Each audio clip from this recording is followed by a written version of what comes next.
Et ces cités, elles peuvent décider de répartir le pouvoir de manière différente. Mais le principe, il est toujours le même pour toutes les cités, c'est qu'on va avoir une assemblée de citoyens qui est quand même la base, en fait. Ce qui est intéressant quand on essaye de capter l'émergence de la démocratie, c'est qu'on s'aperçoit que la tyrannie a permis au peuple de se sentir acteur. L'agriculture, c'est extrêmement bien vu. Et on a les membres de l'élite aristocratique qui vantent les travaux de l'agriculture. Ce sont les seuls donc, qui peuvent posséder de la terre de la cité. Et c'est pour ça que c'est aux citoyens de la défendre. Athènes est vraiment une société esclavagiste dans le sens où le système qui se met en place ne pourrait pas exister sans les esclaves. Ils partent eux-mêmes, leurs fils, ils voient leurs fils partir. Mais ce sont eux qui votent aussi la guerre. Enfin, je veux dire, c'est eux aussi qui prennent la décision. Tout ce qui concerne l'entrée en guerre, etc., est discuté à l'Assemblée et voté. 25 000 personnes ne rentrent pas. Donc ça veut dire concrètement que vous êtes le bienvenu, mais personne ne se déplace 3 fois par mois et quitte son champ. Surtout si vous habitez au fin fond de l'Attique, parce qu'il faut quand même vous déplacer. Il y a un quorum de 6 000 pour certaines décisions. Donc c'est quand même 6 000 personnes, donc c'est déjà pas mal. Pour la plupart des décisions, c'est à main levée. Donc tout le monde voit ce que les autres votent. Ce qui est certain, c'est que nos démocraties représentatives modernes sont très différentes de la démocratie directe athénienne. Il y a la question du territoire, puisque la démocratie athénienne, elle est vraiment liée à un territoire, à la défense de ce territoire, à la connaissance de ce territoire. Le dissensus est très présent aussi dans la démocratie athénienne, sous une forme assez binaire d'affrontement entre un camp et l'autre. Il y a la majorité et la minorité.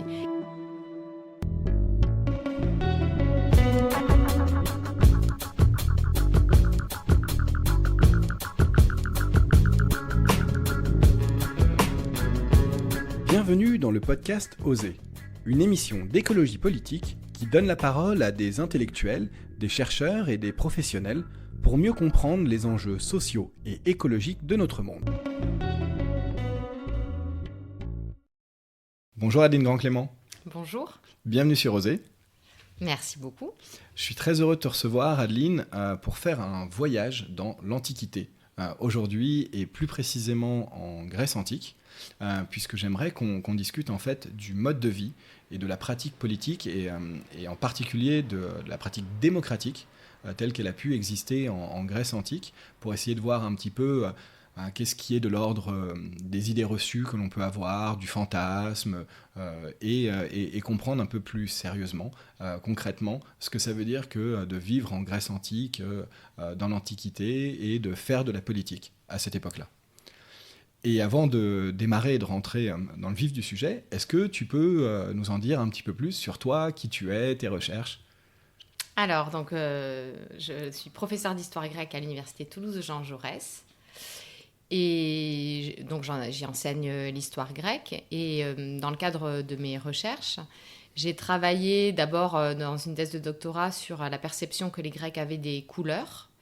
Donc en histoire des sensibilités, une histoire culturelle, pour essayer de comprendre comment ils manipulaient des matières colorées, le sens qu'ils y mettaient, et pourquoi est-ce qu'ils ne qualifient pas spécialement la mer de bleu, mais ils lui attribuent d'autres couleurs, notamment chez Homère. Et ensuite, j'ai élargi au registre du sensible en général, c'est-à-dire montrer comment les Grecs sentent, perçoivent les choses différemment de nous, puisque les sens ont une histoire, donc... autour des sons, des odeurs, des manières de ressentir. Et pour ça, je travaille plus spécifiquement sur les rituels, c'est-à-dire les moments où les Grecs tentent de communiquer et réussissent à communiquer avec leurs dieux par le biais de dispositifs où le sensoriel joue un rôle important, parce que les dieux sont invisibles. Mais il y a aussi de multiples manières de savoir qu'ils sont là, qu'ils acceptent le sacrifice, les offrandes, et que tout va bien. Donc il faut en permanence communiquer avec eux. C'est des partenaires sociaux très importants pour les Grecs. Et donc j'ai travaillé sur ces questions autour du sensible. Et maintenant, je travaille plus spécifiquement sur leur sensibilité à l'environnement, c'est-à-dire ce que nous on appelle environnement. Aux plantes, aux arbres, aux animaux, au milieu, à la mer, à la montagne, etc. Donc dans une perspective d'étude d'une histoire un peu de l'écologie grecque antique. Génial. Voilà. Et je suis aussi membre de l'atelier d'écologie politique de Toulouse. Effectivement, ce qui fait qu'on s'est rencontrés là-bas. Tout à fait. Merci beaucoup Adeline pour cette présentation. Est-ce que, avant de peut-être discuter précisément de la Grèce antique, peut-être même d'Athènes en particulier, est-ce que tu peux nous donner, en tant qu'historienne, quelques repères historiques? Parce que c'est généralement une période qu'on a étudiée il y a fort longtemps, et avec des idées un peu floues sur des dates, le contexte, c'est quoi les grandes périodes, qu'est-ce qui s'y passe? Ouais, c'est important effectivement d'avoir ça en tête parce que l'histoire grecque, c'est un peu plus de 2 millénaires d'histoire. Donc c'est juste énorme. Voilà. Moi, je ne suis pas spécialiste de ces 2 millénaires, mais j'ai plutôt travaillé sur l'époque archaïque et je travaille aussi sur l'époque classique. Donc pour resituer, les Grecs, on commence à les appréhender par nos sources vers 1600 avant notre ère avec les Mycéniens. Les Mycéniens, ce sont déjà des Grecs. Donc 1600 avant notre ère, on a des dieux grecs qui sont vénérés en Grèce par des personnes qui écrivent une écriture qui n'est pas alphabétique, mais qui est plutôt syllabique, qu'on appelle le linéaire B. Mais c'est bien du grec, de la langue grecque. Et donc, on a une tradition, une organisation sous forme de monarchie. Et cette époque mycénienne, elle dure jusqu'à 1100 avant notre ère. Et il y a un effondrement de ce système qu'on appelait palatial, parce qu'on a des grands palais.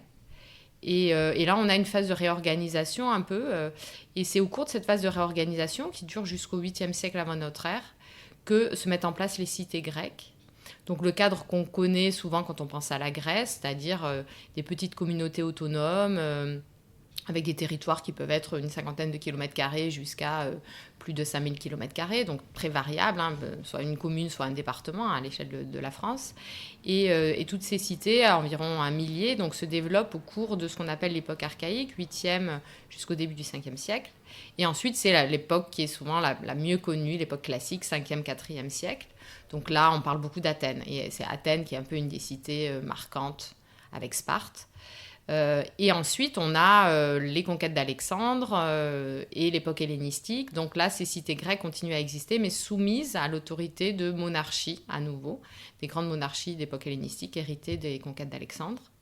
Et ensuite, on a l'époque romaine, et là, les Grecs continuent d'exister, malgré la conquête romaine. On va avoir une partie de la Grèce qui constitue une province romaine, la province d'Achaïe.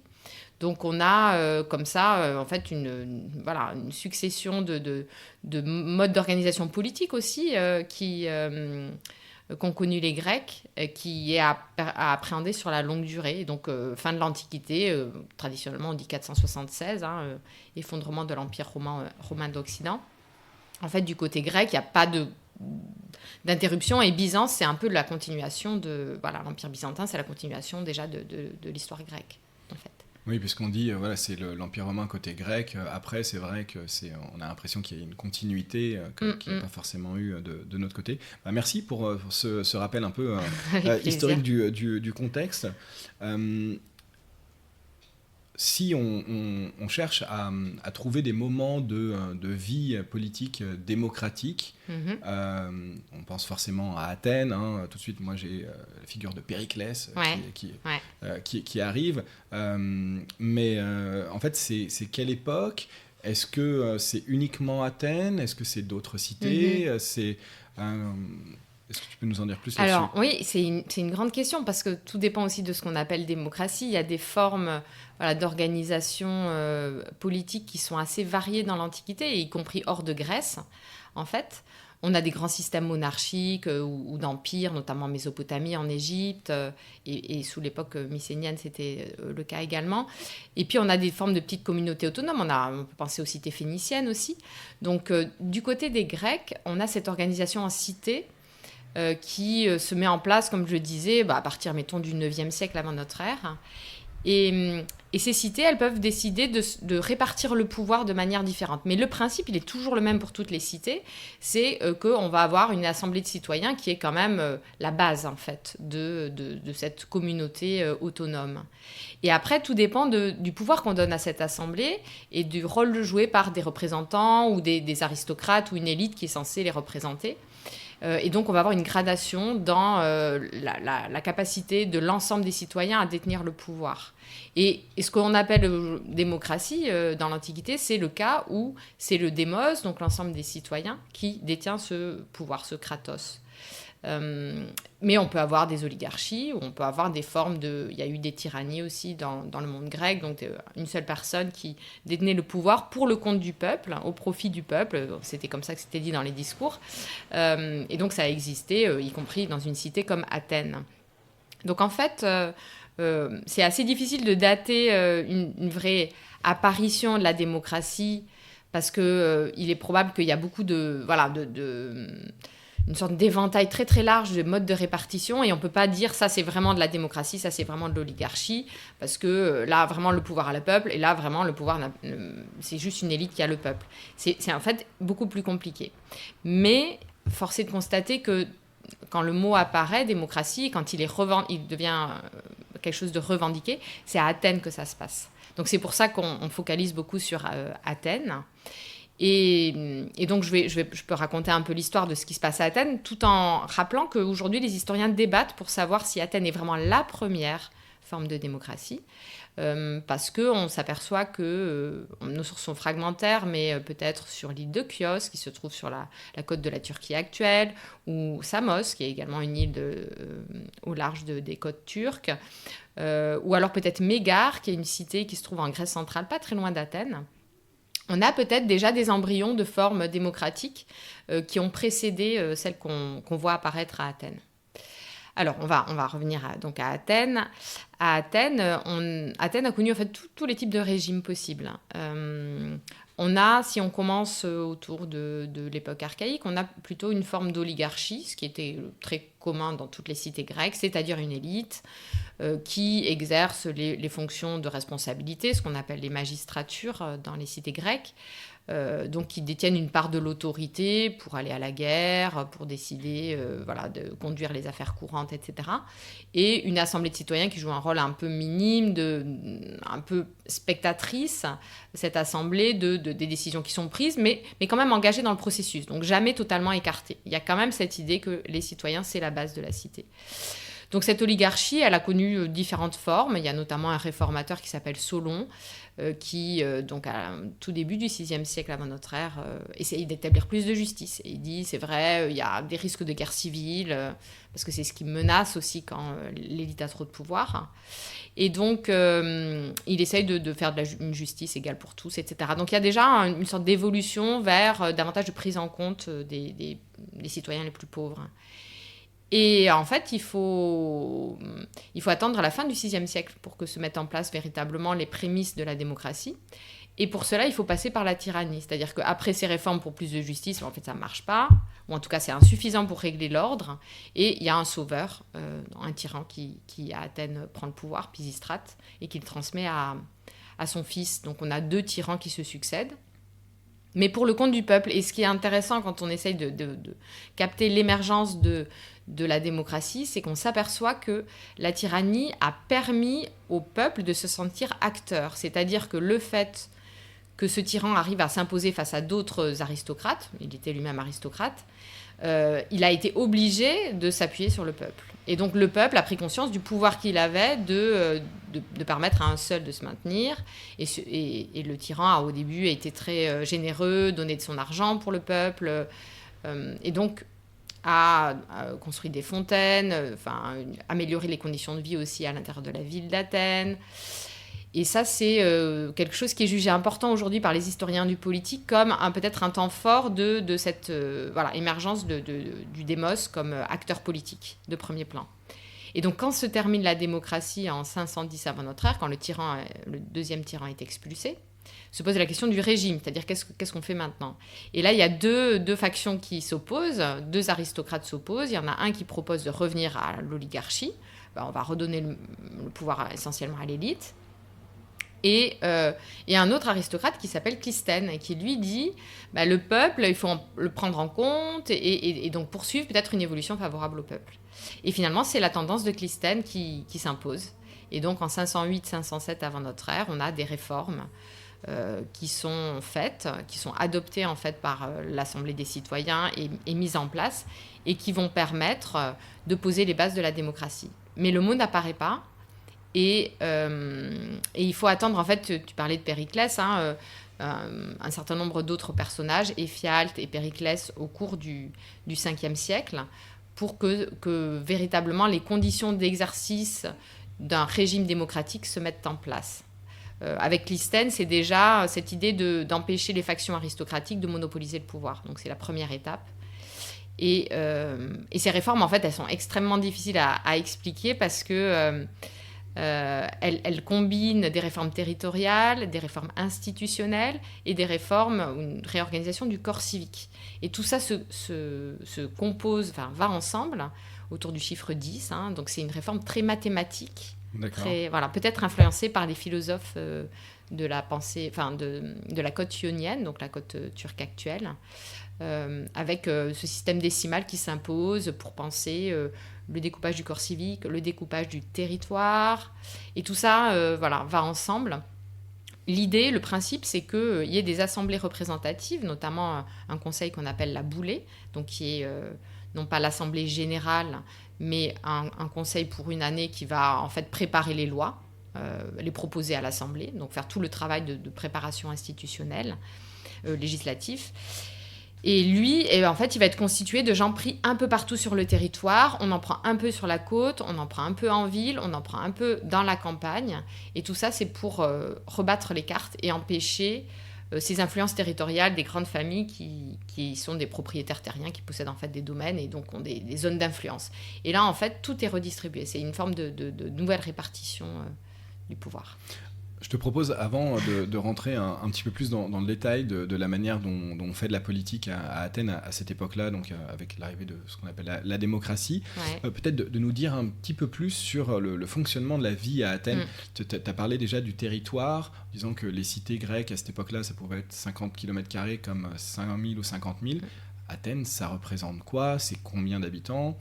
Quelles sont les différentes classes sociales, pour parler en termes contemporains, ils font quoi, ils vivent de quoi, comprendre un petit peu comment on vit en fait à Athènes en moins 500. C'est ça. Alors, on est sur un peu plus de 2500 km².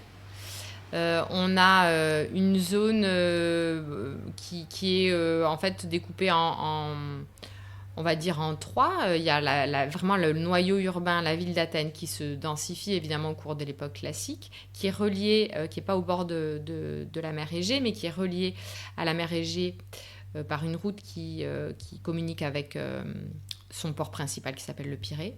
Après, tout autour, on a vraiment de la campagne où on cultive beaucoup les oliviers. Donc l'huile d'olive, c'est une grande production attique d'Athènes. Et ensuite, on a les zones de confins, les zones plutôt montagneuses, qui vont être les zones frontières avec les autres cités, qui sont souvent des zones où il y a des garnisons et voilà, qu'il faut garder parce que le risque, c'est toujours de se faire envahir un peu du territoire par les autres. On a quelques plaines céréalières, notamment du côté d'Éleusis. Donc, on peut cultiver surtout de l'orge, d'ailleurs, plus que du froment, qui va constituer la base de l'alimentation. Donc, céréales. En fait, on parle souvent de la trilogie méditerranéenne, dans l'agriculture, et c'est le cas ici, céréales essentiellement orge, olivier et huile d'olive, et puis la vigne qui joue un rôle très important à Athènes, comme dans les autres cités grecques. On a besoin de vin pour les rituels, et donc c'est quelque chose qui est une production qui est aussi importante, la vigne. Donc pour dire un peu comment on vit à Athènes, c'est une question qu'on se pose quand on est historienne de l'Antiquité. Mais c'est une question à laquelle on a plus de mal à répondre que si on était historien du monde contemporain ou moderne, parce qu'on a moins de sources. Donc le quotidien, je dirais la banalité du quotidien, l'épaisseur du quotidien de ce qu'est une vie à Athènes, elle est difficile à saisir parce qu'on a des sources qui sont surtout des sources pour ce qui concerne les inscriptions officielles. Donc on va avoir les décrets, les textes de loi, on va avoir des inscriptions funéraires, on nous dit voilà, un tel est mort. On va avoir des sources qui émanent sinon d'une élite, des historiens qui vont raconter les grands événements politiques.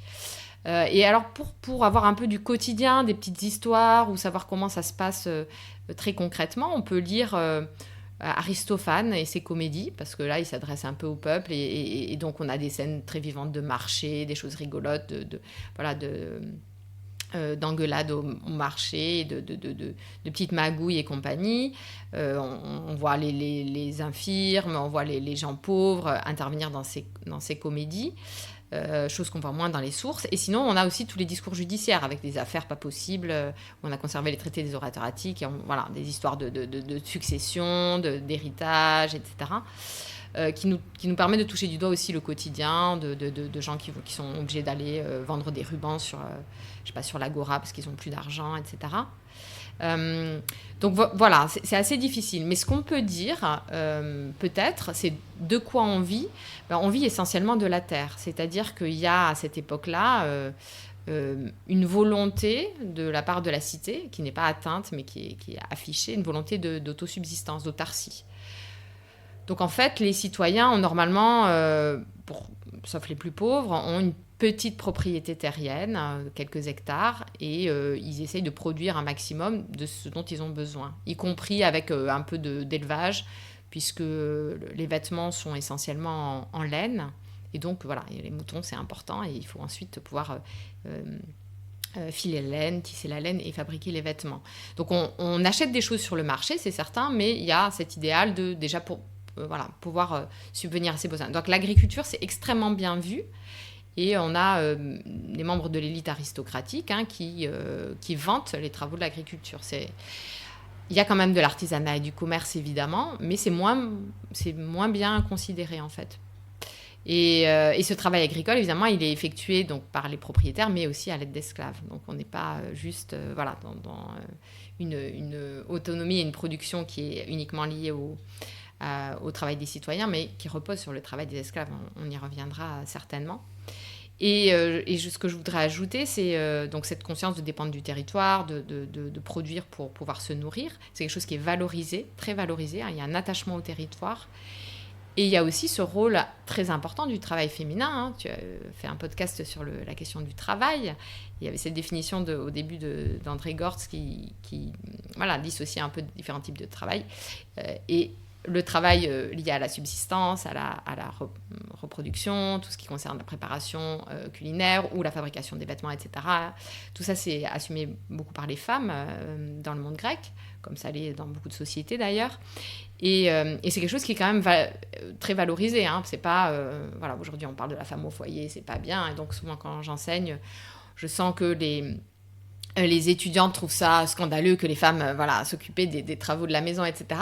Il faut se dire que c'est beau aussi, le travail, s'occuper de la subsistance et de la génération, c'est quelque chose d'indispensable. Et chez les Grecs, c'était aussi perçu comme tel.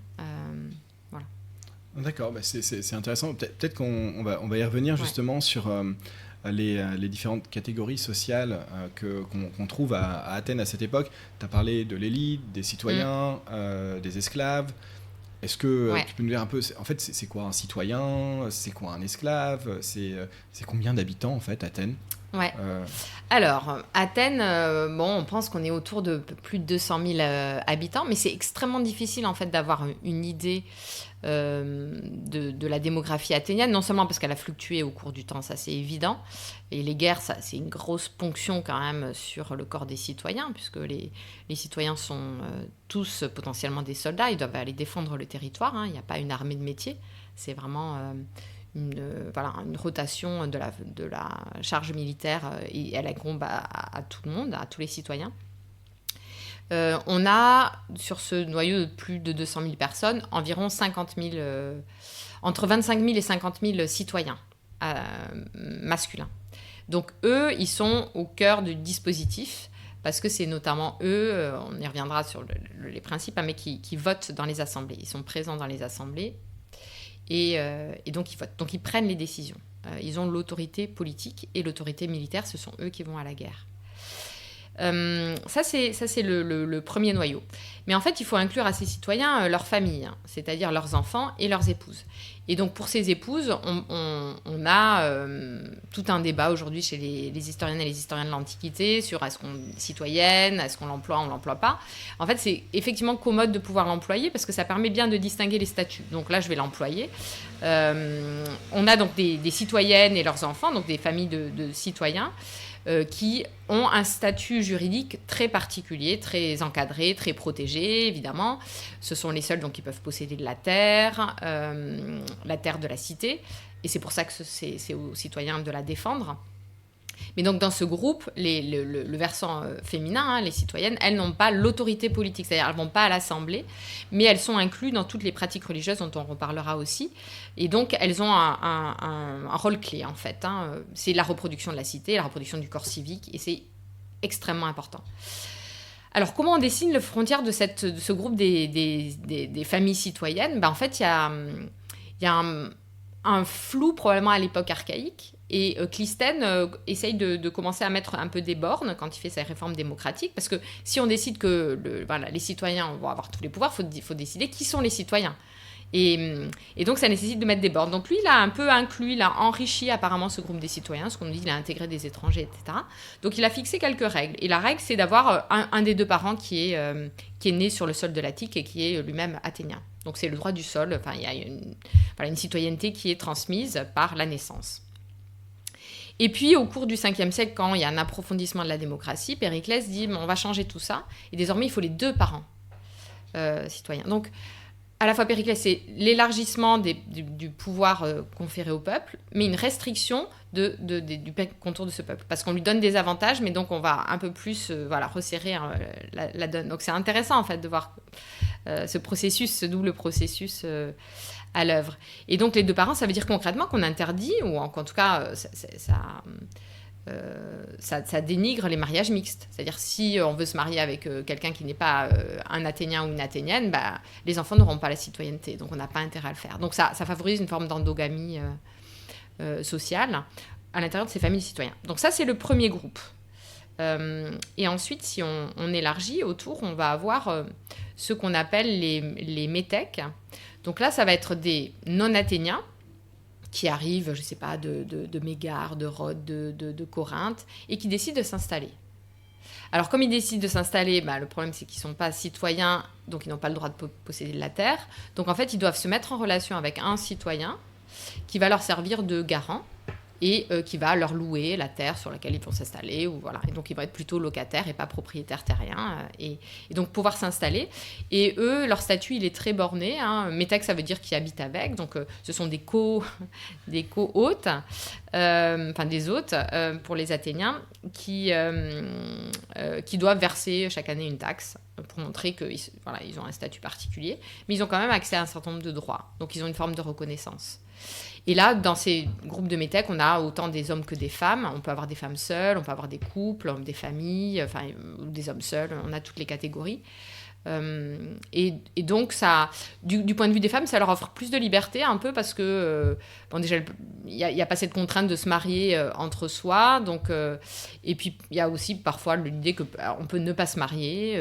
Alors que du côté des citoyens, il faut vraiment se marier pour avoir des enfants, pour pouvoir... il y a une forme de pression sociale très forte. Ensuite, si on continue à élargir, on peut avoir des affranchis, c'est-à-dire des gens qui étaient avant esclaves et qui désormais sont libres, hommes ou femmes, et qui ont le statut un peu proche des métèques, c'est-à-dire qu'ils vont avoir quand même un garant qui est souvent leur ancien maître. Ils ont une restriction des droits, donc ils ne deviennent pas citoyens, mais ils sont un peu protégés du point de vue du droit. Et après, si je continue à élargir, on va avoir des personnes libres, mais non... ni métèques ni citoyennes, ça veut dire des étrangers de passage. Donc quand je dis étranger, ça peut être autant un grec qu'un non-grec, c'est-à-dire que l'habitant de la cité voisine, Mégare ou Thèbes, s'il fait, je ne sais pas, 50 km, il arrive à Athènes, il est un étranger en fait, parce qu'il n'est pas dans sa cité d'origine. Donc il est libre, il est chez lui citoyen, il prend des décisions, mais là, il n'a pas de voix au chapitre. Donc en général, il ne reste pas longtemps, quoi. Il ne s'installe pas. Et s'il veut s'installer, il essaye de passer du côté des métèques pour avoir un statut reconnu. Donc il y a ces étrangers de passage qui, eux, vont avoir une forme de droit très limitée. Ça peut être le cas de commerçants en particulier. Et enfin, si je continue à élargir, là, on va avoir les esclaves. Et c'est probablement une bonne part, peut-être la moitié, on sait pas trop, c'est difficile, un tiers, la moitié de la population d'Athènes. Et là, on a des hommes et des femmes, avec des origines variées. Ça peut être, certains parlent grec, d'autres viennent de parties non grecques, de régions autour de la mer Noire, beaucoup. Ils peuvent venir du Proche-Orient, ils peuvent venir d'Europe centrale. Et ça, c'est par le biais des guerres, etc., que réduction en esclavage ou radia, il y a ensuite commerce d'esclaves qui se met en place, qu'il y a comme ça l'achat d'esclaves et des marchés aux esclaves qui se constituent. Donc comme ils viennent d'endroits différents, ils ne parlent pas la même langue, ils n'ont pas les mêmes types d'activités qui leur sont confiées. Ça peut être des ouvriers agricoles, ça peut être des gens qui travaillent dans les mines, ça peut être des gens qui travaillent, des esclaves publics qui travaillent pour la police, pour maintenir l'ordre dans la ville d'Athènes.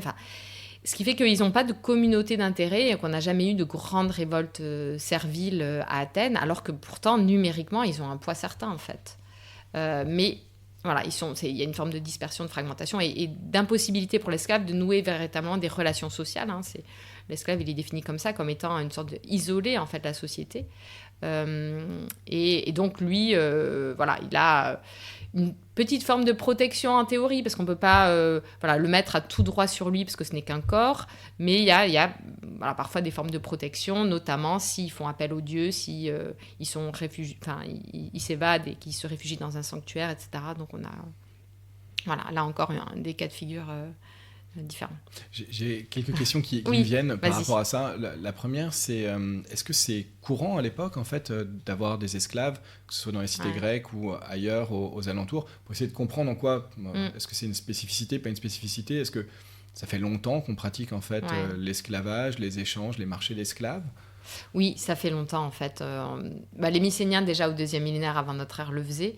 Dans les grands empires, on va avoir ce système-là en fait. C'est très lié à la guerre. La guerre permet de se procurer une main-d'œuvre facile en fait. Et donc les prisonniers de guerre ont été les premiers esclaves. Et donc c'est vraiment lié à l'émergence de l'État aussi. On a quelque chose de fort. Et donc de ce point de vue-là, les Grecs inventent pas quelque chose d'original. Ce qu'ils vont peut-être développer vraiment, c'est cette commercialisation, en fait. Ça devient vraiment un bien meuble qu'on va pouvoir transporter, acheter, etc. On voit que ça se développe vraiment au cours de l'époque classique, ces marchés aux esclaves, et à Rome, ce sera aussi le cas par la suite.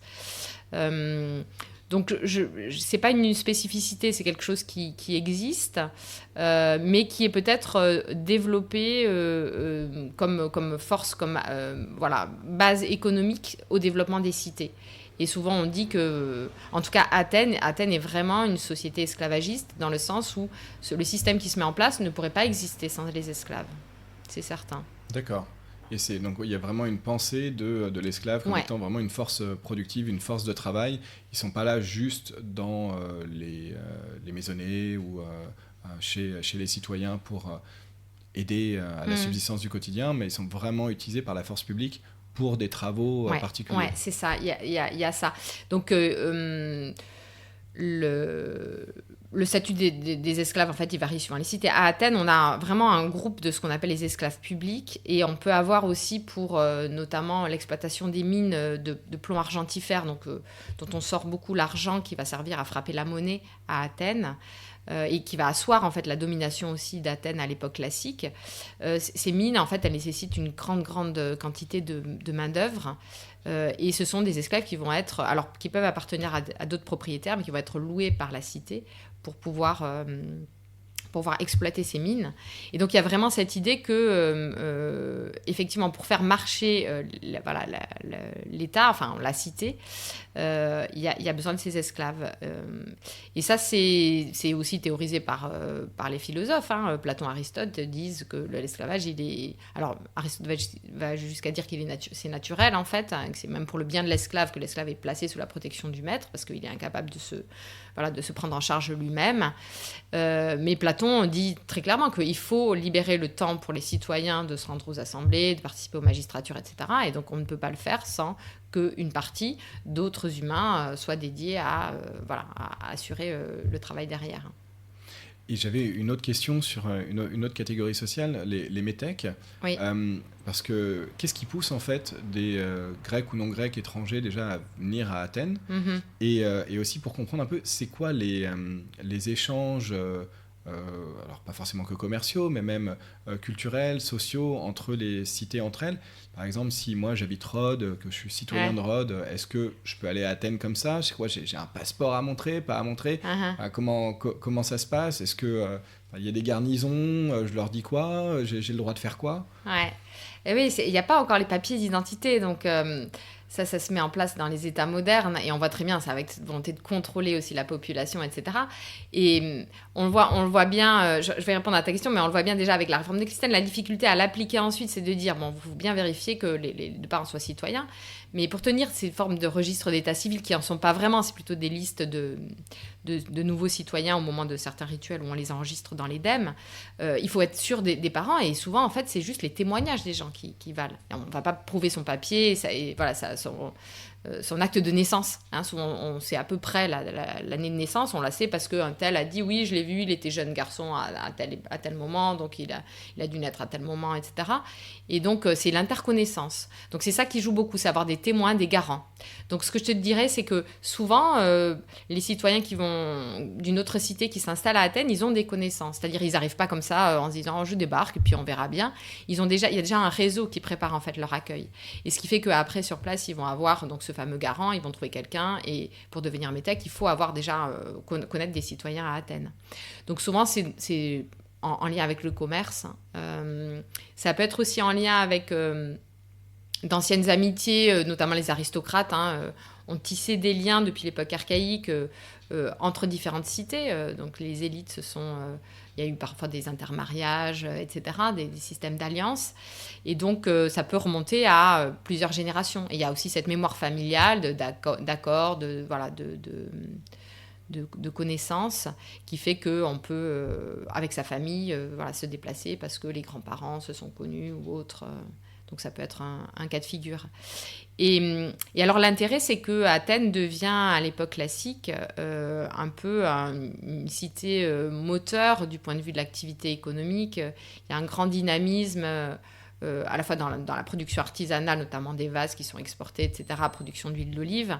Mais il y a aussi tout un système de domination qui s'est mis en place par le biais d'une alliance militaire qu'on appelle la Ligue de Délos, dont Athènes à la tête. Et donc, il y a toute cette construction navale, activité militaire contre les Perses, donc contre un peuple non grec, qui justifie une forme d'impérialisme athénien et qui fait que Athènes devient un peu attire beaucoup, notamment d'artistes, de sculpteurs. Donc c'est l'époque des grandes constructions sur l'Acropole. Donc il y a aussi peut-être des promesses d'un lieu où on va trouver de l'activité. Les artisans se déplacent pas mal à cette époque-là. Donc ça peut être aussi une des raisons de s'installer à Athènes. Et justement, tu parles de l'armée, et que tout citoyen doit avoir la capacité à défendre le territoire. Tu dis c'est à peu près 200 000 habitants, Athènes à cette époque. C'est combien de militaires? Comment ça s'organise en fait, l'armée? C'est quoi? C'est une rotation? Tu dois faire 1 an, 2 ans? C'est quoi? Alors, donc, sur cette population-là, on a entre 25 000 et 50 000 citoyens athéniens.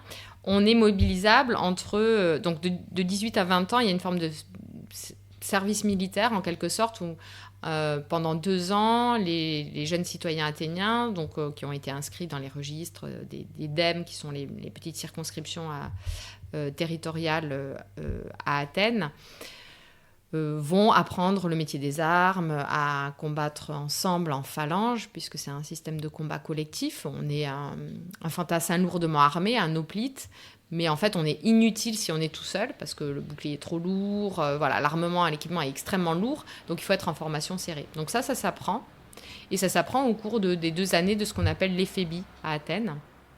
Et au terme de ces 2 années, à 20 ans, on est prêt à servir. Et ça, jusqu'à 60 ans. À 60 ans, on est démobilisable. Donc, en fait, après, ça dépend du contexte. Mais quand on est en contexte de guerre, ça veut dire que quasiment tout le monde va être... on est certain que pendant la guerre du Péloponnèse, tous les citoyens ont été, chaque année, ont été... pas mobilisés chaque année, mais ont été mobilisés plusieurs fois au cours de la guerre du Péloponnèse. Donc, ça veut dire qu'il faut tout laisser. Et donc, pour les les tout petits propriétaires terriens qui cultivent eux-mêmes leur lopin de terre avec éventuellement 1 ou 2 esclaves, mais font tout, pour eux, c'est extrêmement difficile, en fait. Et ça pèse beaucoup. Et c'est pour ça que les comédies d'Aristophane qui sont hostiles à la guerre, Aristophane alors je ne sais pas s'il est pas profondément pacifiste, mais en tout cas, il est hostile à la guerre du Péloponnèse qui, justement, désorganise, en fait, l'activité agricole à Athènes. Il se fait le défenseur de ces petits paysans qui en ont ras-le-bol d'aller faire la guerre alors que voilà, ils abandonnent leurs vignes, leurs oliviers, etc. Et c'est difficile. Donc on a des listes d'appels chaque année, mais il faut aussi se rendre compte que ils partent eux-mêmes, leurs fils, ils voient leurs fils partir. Mais ce sont eux qui votent aussi la guerre. Enfin, je veux dire, c'est eux aussi qui prennent la décision. Tout ce qui concerne l'entrée en guerre, etc., est discuté à l'Assemblée et voté à la majorité. Donc, ils doivent assumer ensuite le fait de dire « Ok, on déclare la guerre, mais ça veut dire que concrètement, on va y aller. » Voilà. D'accord. Et c'est quoi le rapport, du coup, à la guerre, à la violence de ces citoyens Parce que c'est... Pour nous, ça... Moi, quand j'y pense, je dirais, mais bon, évidemment, t'as du coup jamais envie de voter la guerre, sauf quand, effectivement, t'as des gars qui veulent t'envahir, etc. Ouais, c'est ça. Mais eux, peut-être pas. Je sais pas. C'est souvent ça qui est brandi comme menace. C'est l'idée de l'invasion de l'Attique. Et donc, ce serait le pire, en fait. Et souvent, les guerres, au début, quand elles se développent entre Grecs, c'est beaucoup des guerres pour des territoires qui sont disputés, des territoires frontaliers. Et puis après, quand c'est les Perses, les Perses ont effectivement envahi l'Attique, ils ont ravagé l'Attique. Les Spartiates, pendant la guerre du Péloponnèse, ils font pareil. Donc, effectivement, il y a aussi l'idée de quelquefois, c'est une question de survie. Alors, cette question de la violence, elle est intéressante parce que je crois qu'aujourd'hui, dans la société moderne, surtout nos générations qui n'ont pas connu la guerre... on a la guerre on a eu la guerre en Europe, et on a encore la guerre en Europe, mais ça reste un terrain qui est plus éloigné. Et donc on a un seuil de tolérance à la violence qui a vraiment changé par rapport à l'Antiquité. Je pense que dans l'Antiquité il y a cette confrontation à la violence qui est beaucoup plus forte et donc des niveaux de tolérance qui sont peut-être plus élevés. Enfin, on a plus l'habitude d'être confronté à ça, mais ça n'en reste que la guerre est vue comme un moment hyper traumatisant, en fait. Il y a une étude de fait en se demandant comment ils arrivaient à résister psychologiquement à la peur qu'ils ressentaient au moment des combats, la question aussi des gueules cassées ou de tous ces invalides ensuite qui reviennent et qu'on essaye de cacher un peu dans les sources, de pas montrer ce côté-là de la guerre. Mais un poème comme l'Iliade, qui est un poème qui fait que parler de la guerre et de sa violence mais extrême, quand on lit les pages de l'Iliade, c'est des têtes coupées, des nez coupés, en fait, c'est pour montrer, pour mettre à distance justement cette violence et la dénoncer. Donc on pourrait se dire, mais l'Iliade, c'est l'apologie de la violence. Non, au contraire, c'est montrer à quel point tout ce que la guerre peut avoir de pire et que les Grecs avaient vraiment en tête. Mais effectivement, ils composaient avec et il faut aussi se dire qu'on est dans un monde de l'incertitude, c'est-à-dire que même un individu peut être confronté à de la violence, sans parler de la guerre, mais s'il décide de voyager, il n'y a pas les mêmes types de protection, de garantie toujours qu'aujourd'hui. Donc voyager, c'est toujours prendre un risque. Et puis, il y a aussi suite à la guerre, cette possibilité d'être réduit en esclave, et de devenir esclave, et donc d'être soi-même, d'avoir son corps qui ne vous appartient plus, etc. Et donc cette conscience de la vulnérabilité de l'existence et de l'incapacité à pouvoir prévoir et garantir une forme de protection totale, les Grecs l'ont bien en tête, donc ils composent avec la violence. Ça ne veut pas dire qu'ils aiment la violence, ça ne veut pas dire qu'ils s'en sont accommodés, que ça ne leur posait pas de problème, mais ça veut dire que c'est en permanence quelque chose qui fait partie des choses à discuter et à composer avec ça. Et un peu peut-être en lien avec ça, c'est du coup j'imagine que c'est lié le rapport à la mort, à la vie. Quel est pour un Athénien de cette époque-là, c'est quoi l'idée qu'on se fait de la vie, de la mort, quand on y pense aujourd'hui, on est quand même vraiment dans une société où il faut vivre le plus longtemps, absolument, on a très peur de la mort. C'est pour un Athénien ou une Athénienne de cette époque, c'est... Alors c'est courant, pour les hommes c'est la guerre, pour les femmes c'est l'accouchement. Et donc on a beaucoup de stèles funéraires où on voit des jeunes garçons qui sont morts au combat ou des jeunes filles qui sont mortes en donnant naissance à un enfant. Donc, les Grecs, c'est vrai, vivent beaucoup avec la mort. Les nécropoles, c'est des lieux extrêmement colorés où il y a des beaux monuments funéraires avec plein de couleurs, etc. Il y a aussi une dimension, je ne sais pas s'il faut dire joyeuse, mais une sorte de capacité à vivre aussi avec ces lieux-là, ces nécropoles, et la présence encore des individus par le biais de leur nom, des inscriptions qu'il y a sur leur tombeau. Il y a beaucoup de rituels, donc on soigne le moment des funérailles, évidemment. C'est un moment où on exprime beaucoup la douleur, mais ensuite on continue à rendre hommage aux morts, et donc les morts sont aussi présents dans la mémoire des gens. Donc il y a moins, je pense, une peur de la mort comme elle peut être aujourd'hui, où on veut repousser toujours plus loin. Je pense qu'il y a plus une acceptation de la mort comme étant voilà, la destinée humaine. Ça n'empêche pas la douleur, ça n'empêche pas l'expression de la tristesse, etc. Mais il y a toujours des rituels pour reformer la communauté, pour panser les plaies, et ça, c'est probablement quelque chose dont on manque aujourd'hui. C'est tous ces rituels collectifs vraiment pris en charge par l'ensemble de la collectivité, qui ne reposent pas juste sur l'individuel, mais sur des formes de solidarité très fortes. Pour les morts à la guerre, il y a à Athènes une cérémonie publique où on rend hommage chaque année. Et tout le monde vient là, hein, hommes, femmes, y compris les étrangers, assistent aux funérailles publiques, où on dit que voilà, les personnes ne sont pas mortes pour rien, et on rappelle un peu les valeurs de la cité. Donc il y a ces dispositifs-là qui permettent d'apprivoiser un peu la mort, mais c'est vrai qu'elle est extrêmement présente chez les Grecs. Je pensais à la question du sang ou d'autres choses. Enfin, chez nous, tout est un peu aseptisé, et les personnes âgées vont être dans des EHPAD, et on voit plus trop la vieillesse, et on n'admet pas la vieillesse, la faiblesse. Chez les Grecs, les personnes âgées sont détentrices d'une expérience, et donc il y a une forme de reconnaissance aussi de la valeur à accorder, de la place à accorder à ces personnes-là dans la société. Et on a parlé des citoyens, un petit peu des citoyennes. Ouais. Et justement, est-ce que tu peux nous en dire plus sur la place de ces citoyennes dans la vie courante, quotidienne, et même pourquoi est-ce qu'elles ne font pas partie de la vie politique? Quel est leur rôle, quels sont les rapports peut-être de domination ou non, en tout cas avec le citoyen, avec le mari, les enfants? Ouais. Alors, il y a plusieurs choses déjà à l'intérieur de la famille. C'est certain qu'il y a une forme de domination, de hiérarchie. Ça, c'est ce que théorise en tout cas Aristote, avec le père de famille qui va avoir une forme d'autorité plus grande que la mère de famille. Ça, c'est dans la théorie aristotélicienne, et Aristote est extrêmement hostile aux femmes, hein, d'une manière générale. Donc, il va avoir tendance à chaque fois à les placer sous l'autorité masculine.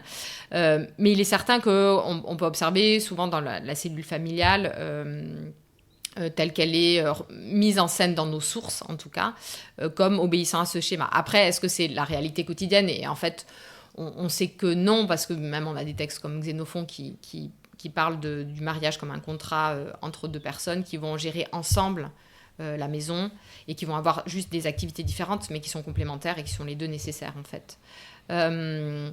Mais pour ce qui concerne le domaine politique... Quand tu parles... Alors, il faut distinguer le politique, la politique. Hein. Aujourd'hui, les historiens et historiennes essayent de faire ça. C'est-à-dire, la politique, telle qu'on l'entend aujourd'hui, ça va être justement voter les lois, élire les magistrats, etc.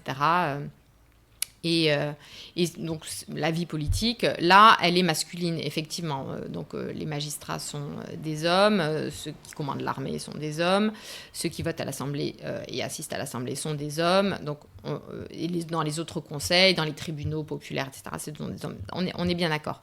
Après, si on envisage le politique comme étant le domaine dans lequel on s'occupe de la vie de la cité, polis, la cité, c'est polis en grec, c'est-à-dire tout ce qui relève des affaires collectives, des affaires communes.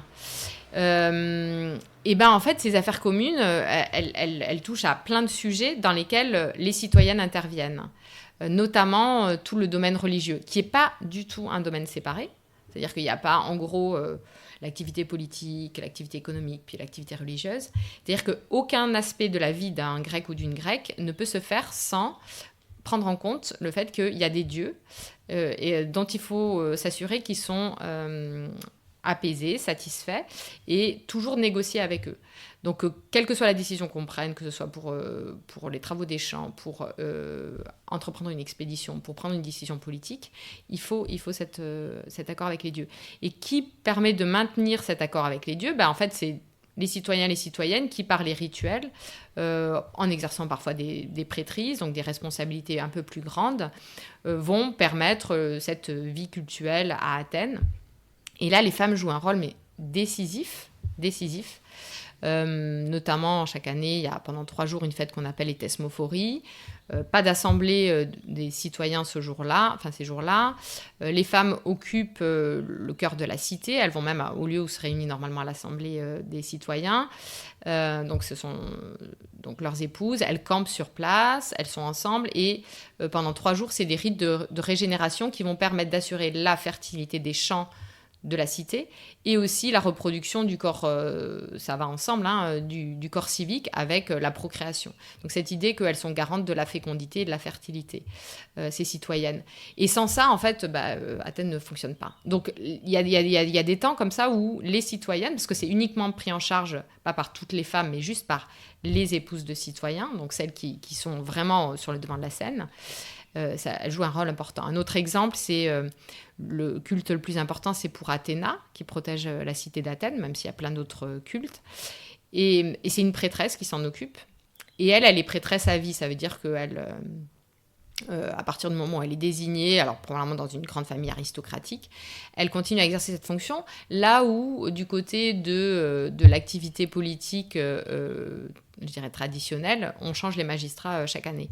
Donc elle, c'est la continuité. Elle, on la connaît, tout le monde la connaît. Elle connaît tous les nouveaux citoyens et citoyennes parce qu'elle assiste aux naissances, ou en tout cas elle est associée à la naissance de nouveaux citoyens.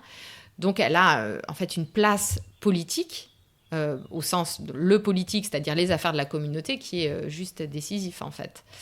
Donc si on garde la définition d'Aristote qui dit le citoyen, c'est celui qui est élu, qui peut être élu ou désigné magistrat et qui vote. Si on garde cette définition restrictive, c'est uniquement des hommes, et c'est certain. Et le pouvoir est dans leurs mains, le pouvoir de décision. En revanche, si on élargit et qu'on dit le politique, c'est vivre ensemble, et comment collectivement on assure la pérennité de cette communauté, là, les citoyennes jouent un rôle décisif aussi. Donc voilà, il y a probablement différentes manières d'exercer la citoyenneté, différents cercles. Et donc il y a la citoyenneté au masculin et ensuite, on va voir celle au féminin. Et alors, j'ai une dernière question avant qu'on rentre plus peut-être dans la pratique justement de la politique et de l'organisation de la démocratie spécifique à Athènes, et même aussi après dans d'autres cités en Grèce antique. C'est sur comment on différencie l'élite parmi les citoyens. En fait, ils viennent d'où ? Comment est-ce qu'on peut rejoindre ou pas l'élite ? Est-ce qu'elle est... peut-être finir le tour d'horizon de ces différentes catégories sociales.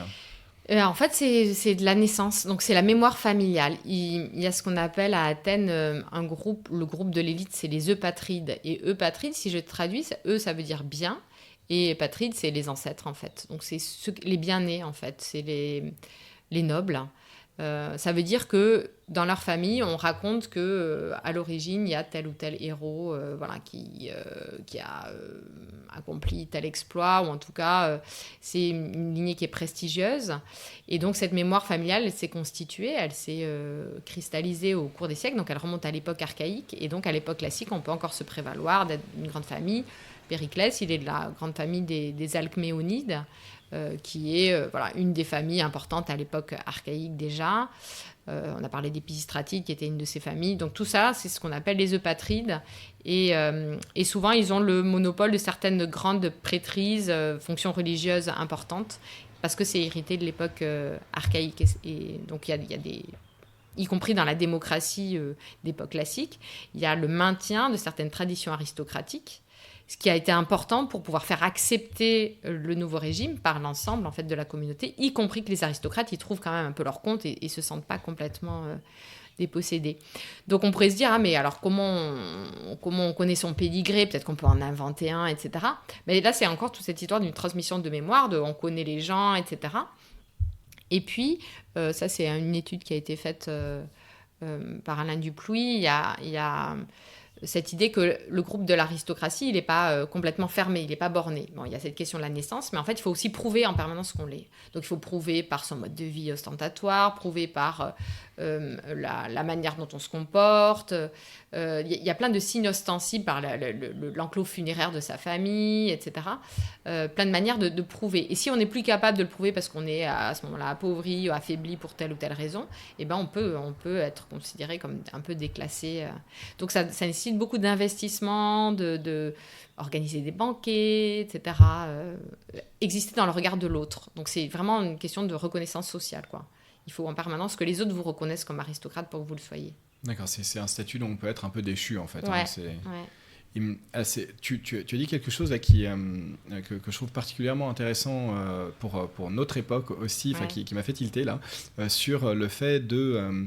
il fallait, au moment où on a imposé, ou en tout cas où on est passé à une démocratie un peu plus forte, on a aussi gardé en fait ce pouvoir de hériter de la monarchie pour que les aristocrates y trouvent leur compte.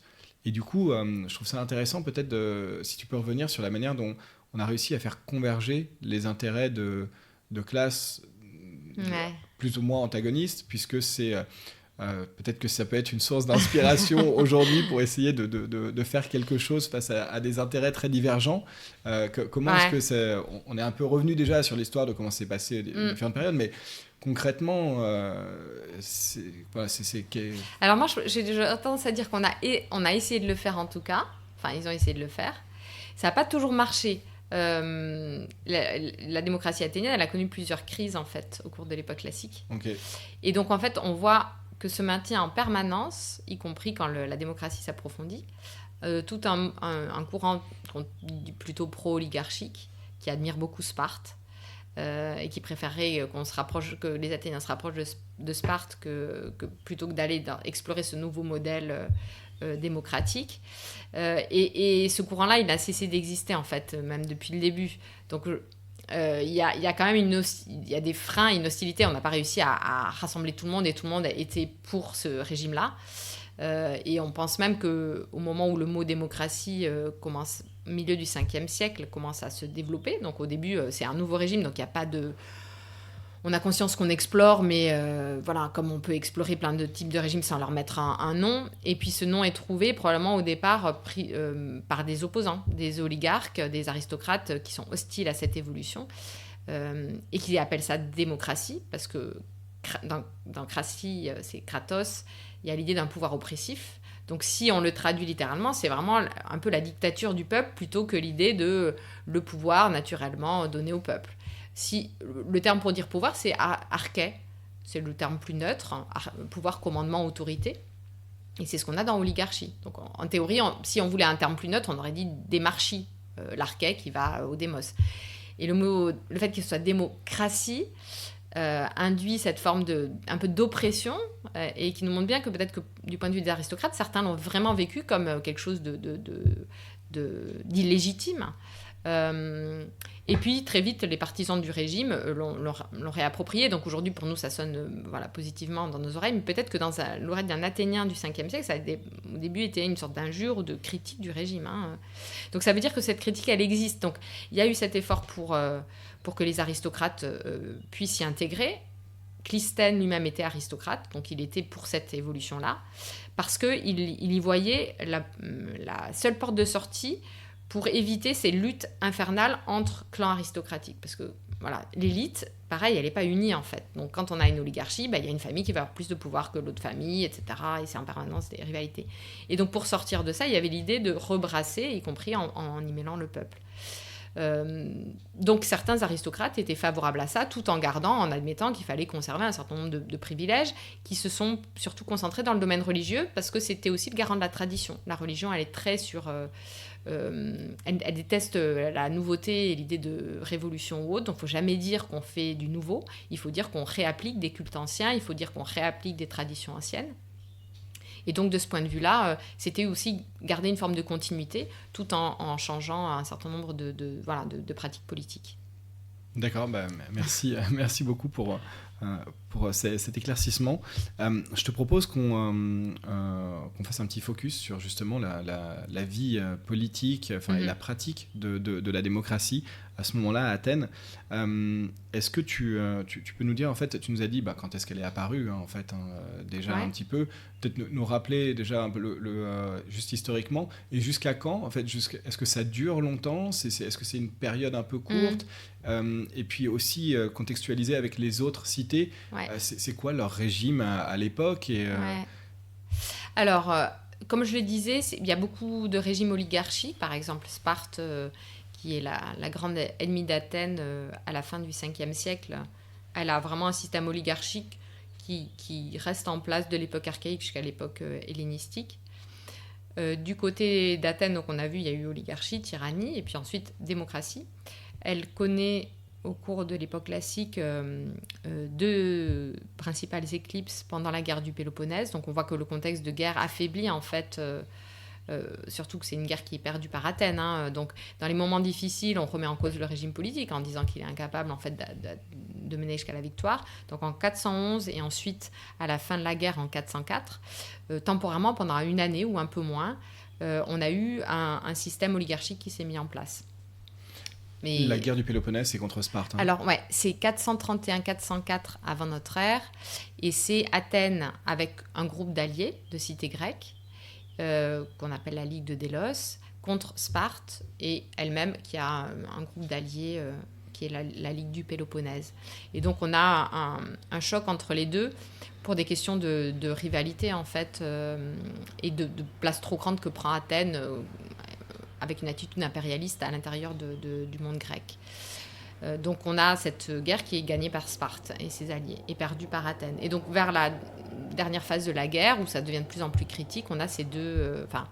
en 411, on est encore pendant la guerre, puis en 404, avec la défaite, c'est un changement de régime. Mais dans les deux cas, on a une réaction en fait des milieux très populaires, notamment des marins, parce que ceux qui rament dans les bateaux de guerre, dans les trières, ce sont des citoyens aussi, c'est pas des esclaves qu'on fait ramer. C'est les plus pauvres qui n'ont pas d'argent pour s'équiper comme des fantassins lourdement armés, des hoplites, mais c'est quand même des citoyens, c'est des hommes libres qui vont défendre leur cité et qui rament, donc qui apprennent à ramer ensemble, etc. Et donc ils sont l'assise politique du régime démocratique, et dans les deux cas, ceux-ci vont réagir et dire non mais c'est nous la cité, on décide, et donc on va... en 410, on va revenir parce qu'ils ne sont pas à Athènes, on revient à Athènes et on va faire changer les choses.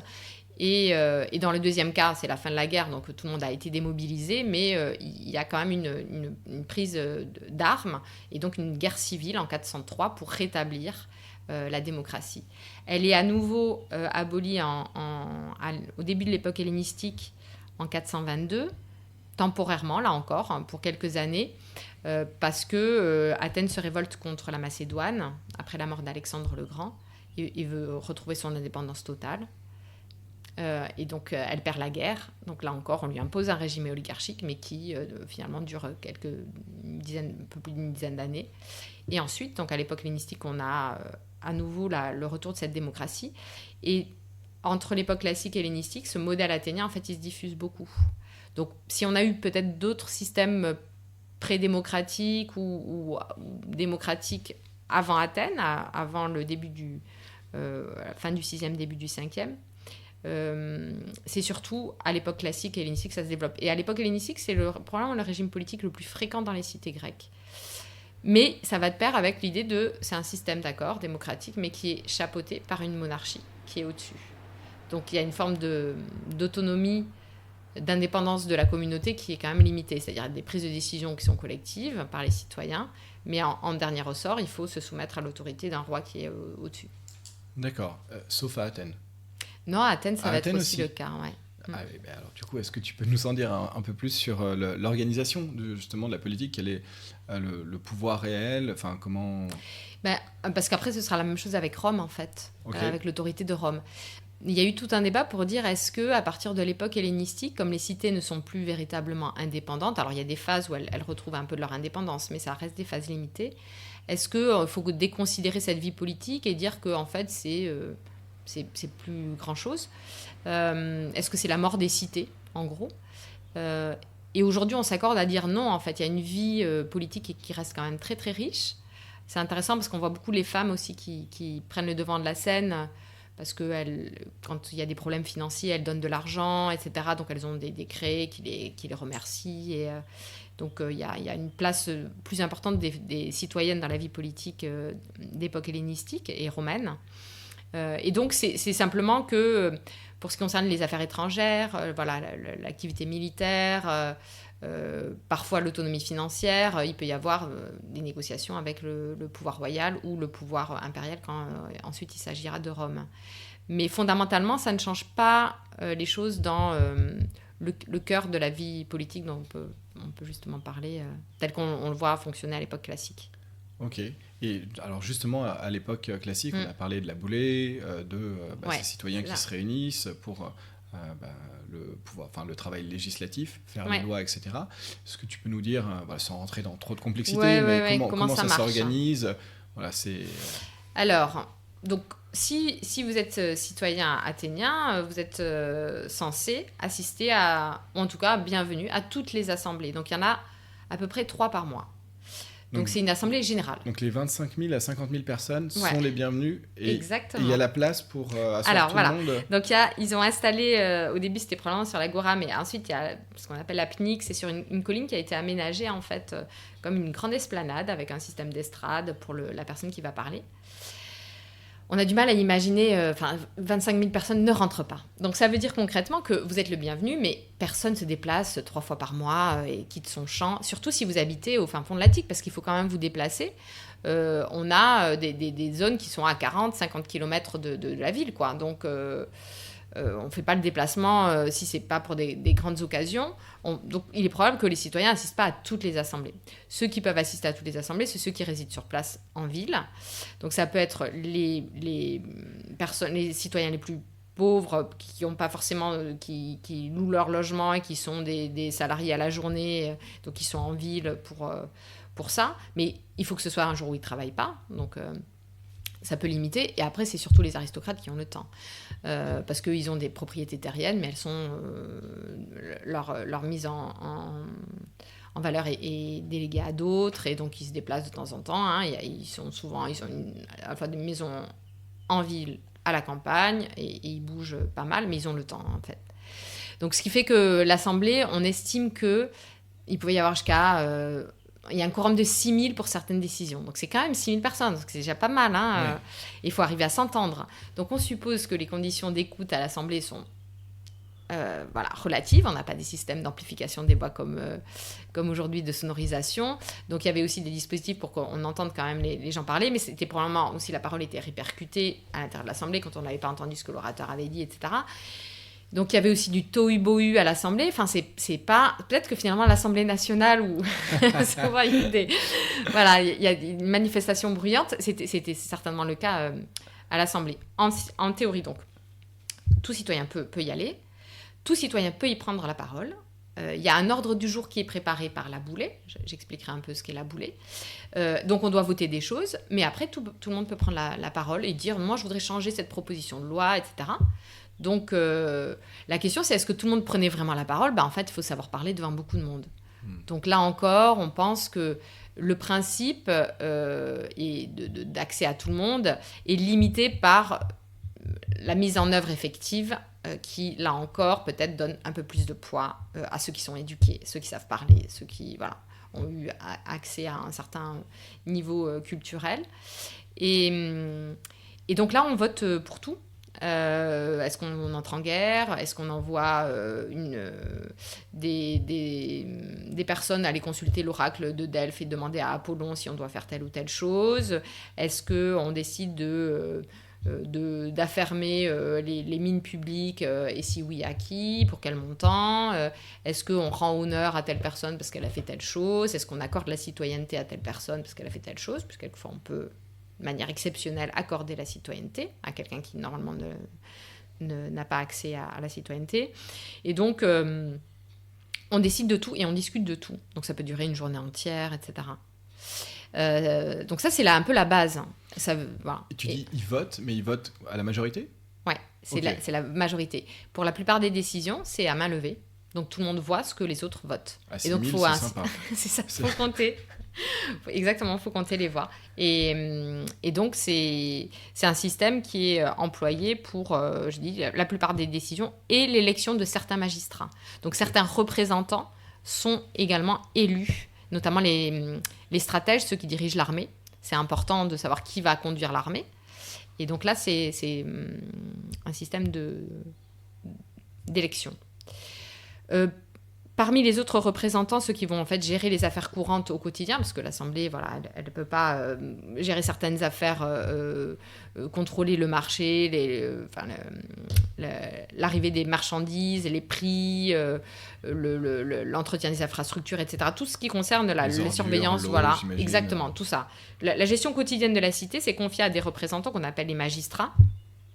Et en fait, la plupart, ils sont tirés au sort. Et ça, c'est aussi quelque chose d'intéressant dans le fonctionnement de la démocratie athénienne.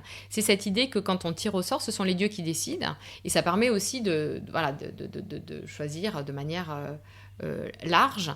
Donc ça veut dire qu'on peut être tous à un moment magistrats en charge de telle ou telle chose.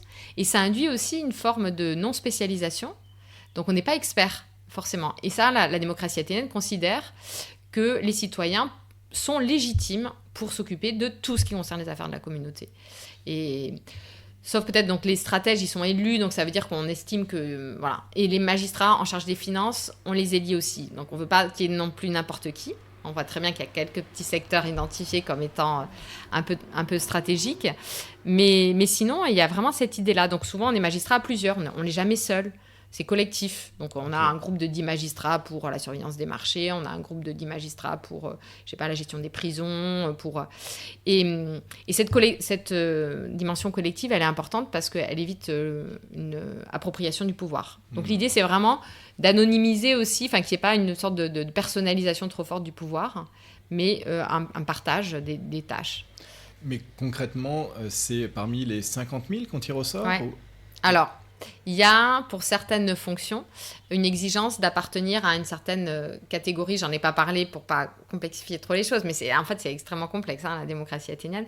Mais à l'intérieur du corps des citoyens, on est citoyen, mais suivant son niveau de richesse, on n'appartient pas à la même catégorie. Donc il y en a 4. Il y a quand même un peu de capitalisme. Donc voilà, il y a quand même, et c'est fondé sur la richesse foncière. C'est-à-dire c'est en fonction des terres qu'on possède.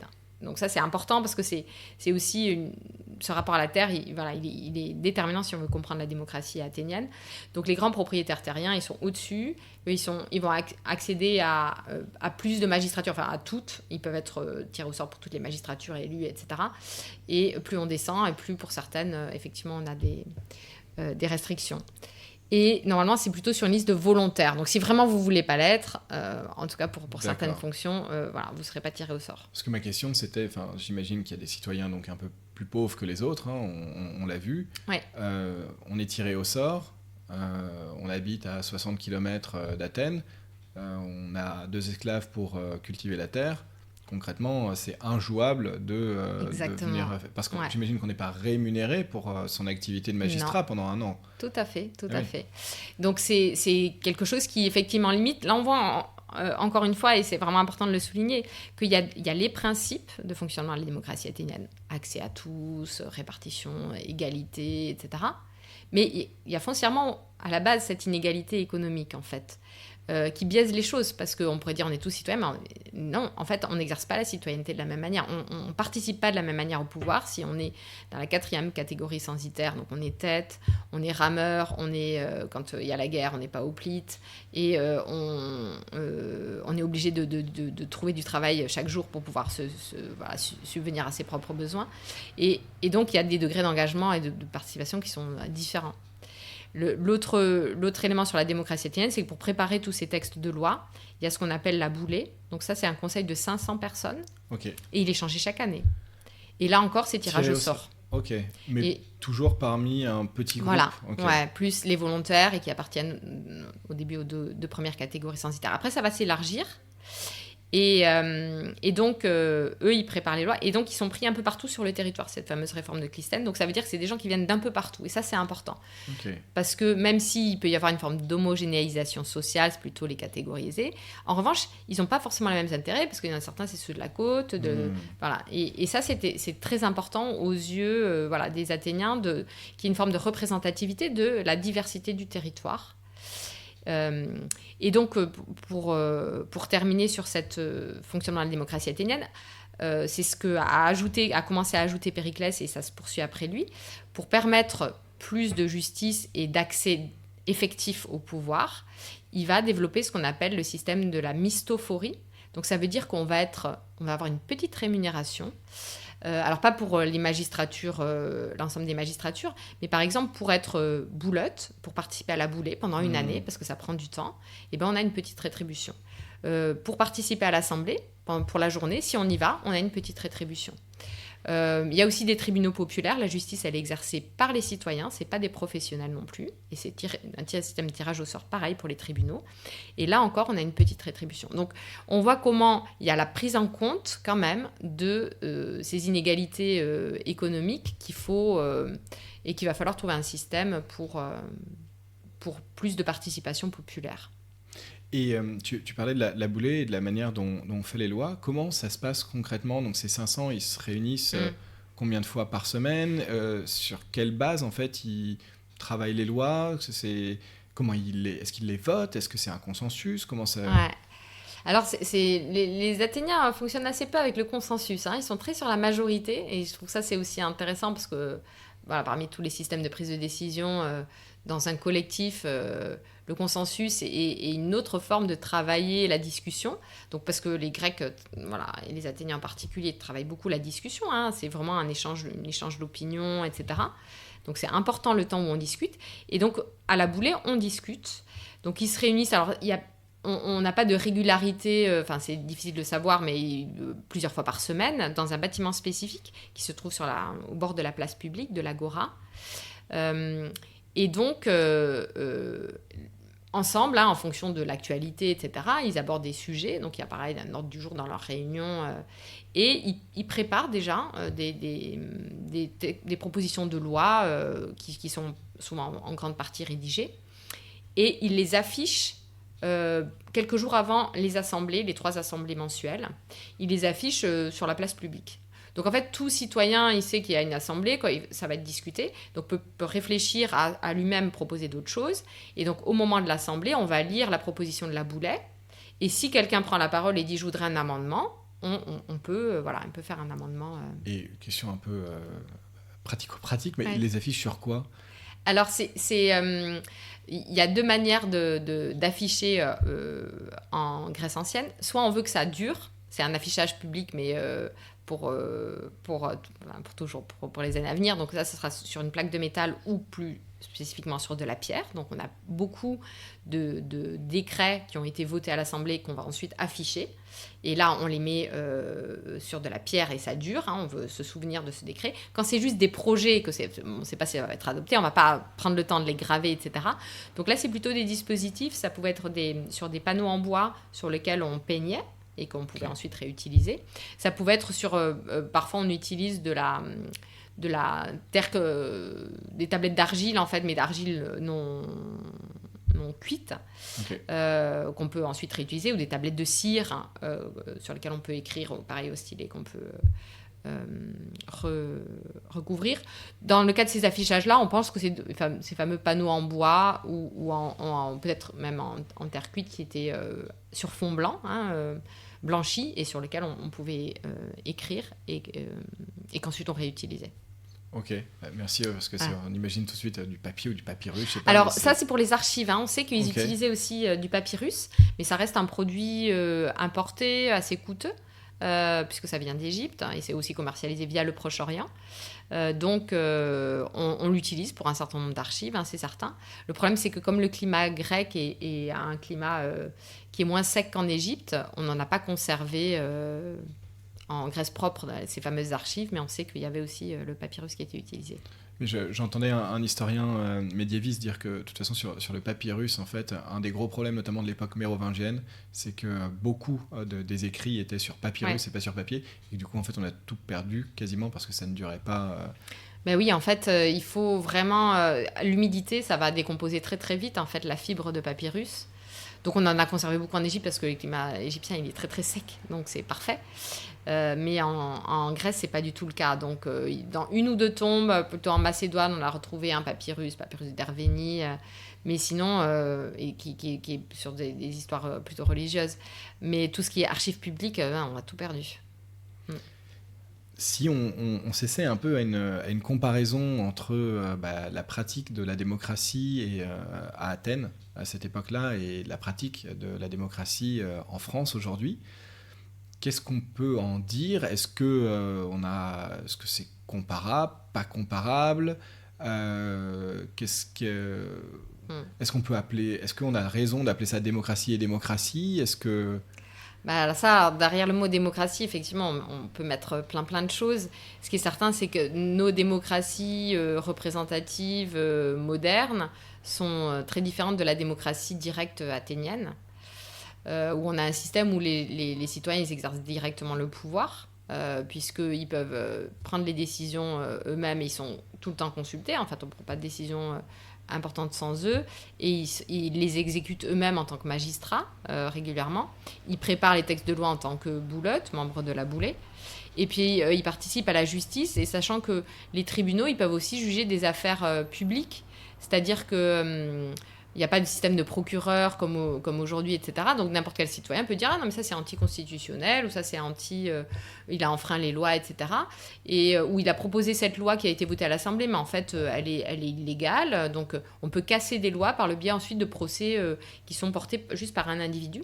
Et ceux qui jugent, ce sont à nouveau des citoyens athéniens. Donc dans tous les registres, en fait, à tous les niveaux, il y a une sollicitation directe, participation directe des citoyens. Donc ça c'est très différent de nos systèmes où il y a le temps des élections et puis après le reste du temps on attend parce que c'est nos représentants qui vont tout faire et c'est les députés à l'Assemblée qui vont voter les lois et pas nous en fait. Donc de ce point de vue-là, grande différence. Une autre différence aussi qui est importante, c'est le contrôle notamment des magistrats, puisque quand on élit quelqu'un pour être magistrat, donc avoir une fonction publique en fait, il a un mandat spécifique, il est en charge de telle ou telle chose, avec d'autres, toujours avec d'autres, donc jamais seul, ce qui permet de limiter, Et il y a toujours une reddition des comptes à la fin. Et donc on vérifie qu'il n'a pas détourné de l'argent, qu'il a effectué sa mission, Donc il y a quand même un contrôle très très fort. Et si au cours de sa mission on constate un manquement, on peut lui intenter un procès. Et donc, donc il y a une forme de contrôle social qui est quand même très très fort. Et pas une forme je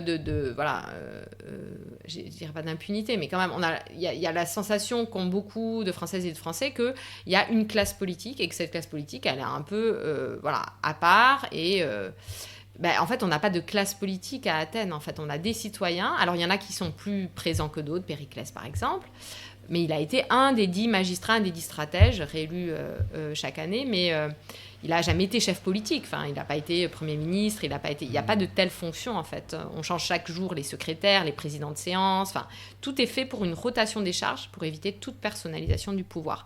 Donc, de ce point de vue-là, on est assez éloigné de ce qu'on voit aujourd'hui. Voilà. Et est-ce qu'il y a des choses dont on pourrait s'inspirer, justement, par rapport à cette pratique-là pour faire évoluer nos institutions ou pas? Est-ce qu'il y a des choses où on se dit c'est quand même quelque chose qui pourrait revigorer notre vie politique ou nos institutions, ou est-ce que ça ne fonctionne que parce que en fait ces citoyens avaient du temps disponible et pour beaucoup aussi de l'argent et l'éducation nécessaire à... Est-ce qu'en fait c'est juste quelque chose qui se pratique quand on est 25 000 citoyens ou à 70 millions, comment on fait? C'est certain qu'il y a une question de jeu d'échelle, en fait. Il y a la question du territoire, puisque la démocratie athénienne, elle est vraiment liée à un territoire, à la défense de ce territoire, à la connaissance de ce territoire. Je ne l'ai pas dit, mais il y a aussi une vie politique à l'intérieur des DEM, qui sont les petites circonscriptions. Donc, on a différentes échelles de vie démocratique. Et donc, il y a en tout cas une forme d'implication naturelle des citoyens, parce que c'est des décisions qui vont les toucher très directement, très concrètement. Je trouve qu'aujourd'hui, il y a peut-être l'idée qu'on vote, mais en fait, les décisions vont être prises par d'autres, et que concrètement, quoi qu'on fasse, on va pas avoir, nos décisions ou nos volontés ou nos opinions ne vont pas avoir d'impact très concret sur nos vies, en fait. On se sent dépossédé un peu de cette vie politique, alors que le politique, c'est vraiment l'art de vivre en cité et donc de décider ensemble. Et là, je pense qu'il y a, sur le rapport à la politique ou aux politiques, il y a à travailler sur cette redonner du sens, parce que ça nous concerne. Et donc ça peut ne se faire que sur des petites échelles ou sur un petit territoire où on voit les effets et où on est associé.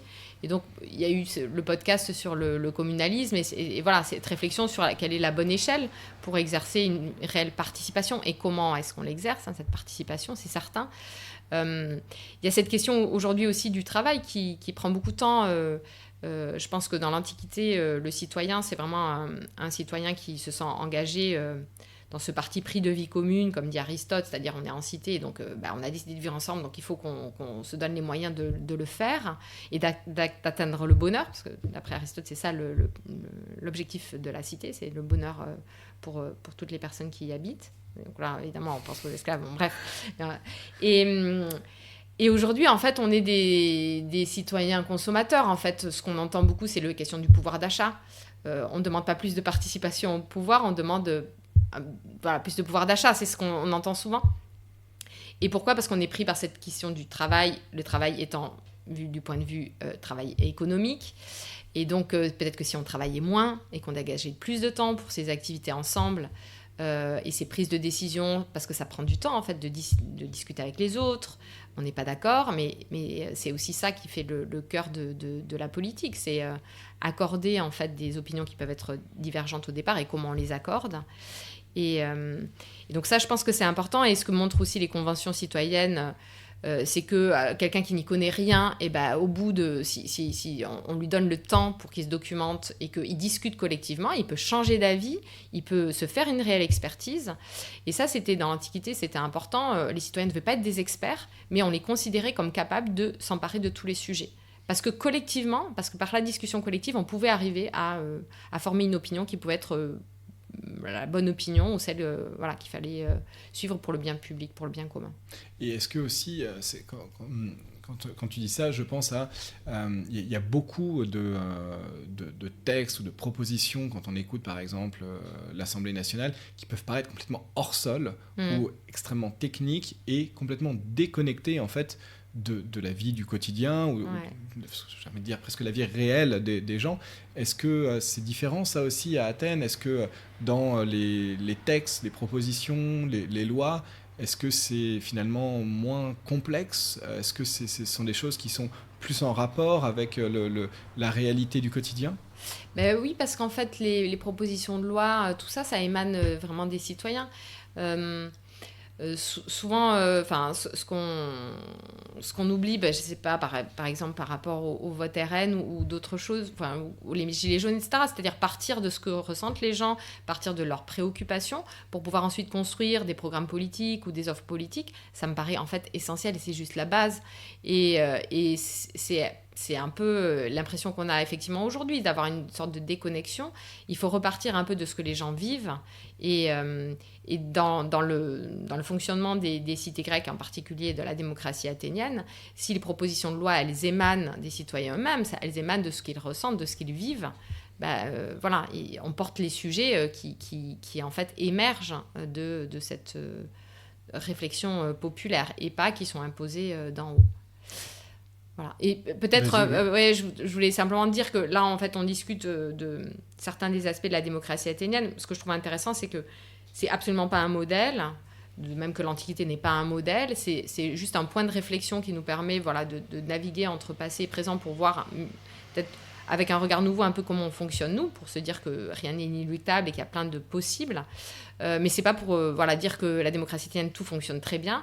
Et il faut rappeler que le grand moment d'épanouissement de la démocratie athénienne, c'est le grand moment où Athènes est impérialiste vis-à-vis d'autres cités grecques.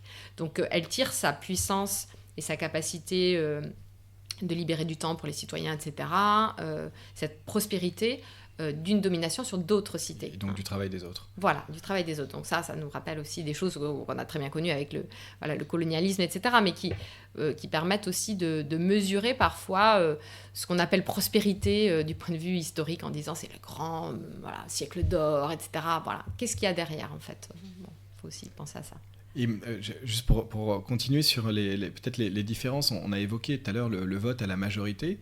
Ouais. Aujourd'hui, dans les réflexions sur la pratique de la démocratie, on est plus sur le consensus ou d'autres modèles en fait de vote, en se disant que le vote à la majorité, finalement, c'est pas forcément très légitime, etc.